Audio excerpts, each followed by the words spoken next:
time with that. Actually, if I have to judge, and all through my kids' lives, if I had to judge them and their friends, and I have 3 daughters and 1 son, usually it was the daughters. I was being some kind of a judge. I'm going to judge the dance. I'm going to judge the little play that they put together. I'm going to judge the acrobatic routine that they're doing in the backyard. And I always be judging these things.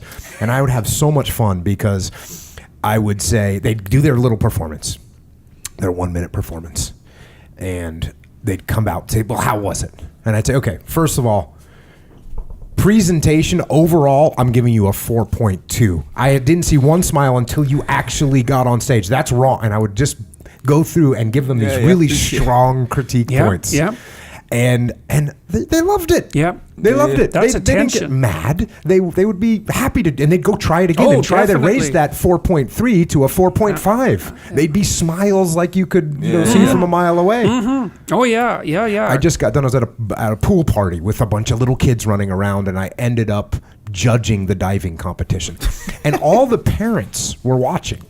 And they were aghast at what I was doing. Yeah, that was at my house, by the way. Oh, I did it there too. No, I do it on a regular basis, but I did it at your house too, right? Yeah, you've seen it in action. Yeah. I give the kids little really nicknames, and then I say, you were completely unbalanced when you left the board. It was almost embarrassing for me to watch you. Go try it again. I'm giving you a 2.2. Yeah.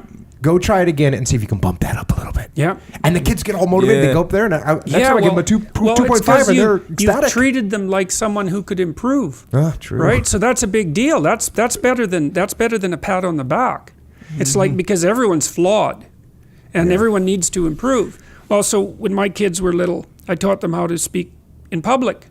It took about an hour. That was it. So I had them, they had to read something, and so they'd read it, and I was across the room and say, well, that's not loud enough. It's like, I can't hear you. It's like, belt it out. And then they'd get a little louder and say, no, that isn't what I mean.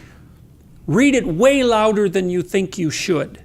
And so they did that. And I said, well, that's about right, because there's nothing more appalling than listening to some speaker that you can't hear. It's like, there's just no excuse for that. And then, make it clearer. Put some passion into it, and it was unbelievable how quickly they would pick that up, and that also made me sad because it took so little time to get them to do that, and then they had it, and so, and that like a critic is your best friend if the critic isn't destructive, because what a critic does is say, look, you did 10 things, and like these 5 things, you need some work on those. They're not good. And here's some things you could do that would make them better.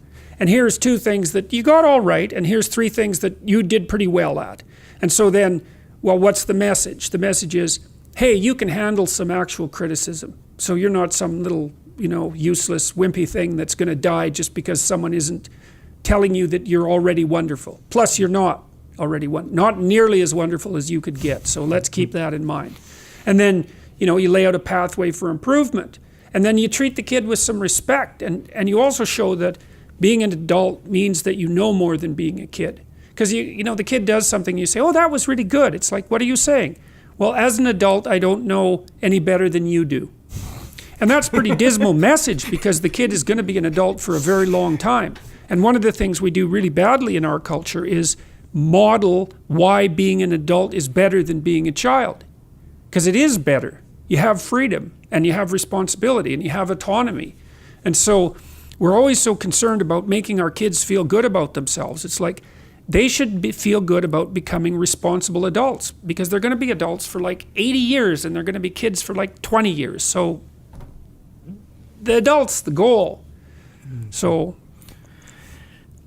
Yeah, that was interesting when you started doing that. Because the kids are like 7 years old and under, by the way. Yeah. And he's like letting them have it. But it's funny. You have this kind of tone about you, though, when you talk to kids, that it's almost like that much over theatrical, just that much. So you can tell he's like playing a character almost. Right. And the kids love it. It's so funny. My daughter loves him. And the kids are just scrambling around wanting to do it again and like, let me do this, let me do it. Your daughter's all used to it. She's like, okay. She goes, it's so funny, so funny. Kids, though, big Jocko, ordering these little kids Kids around. love attention. Yeah, right? It's their currency, and they want attention because adults actually know more than they do. And so if you pay careful attention, like I get along really well with little kids, and it's because I pay attention to them. And if they do something good,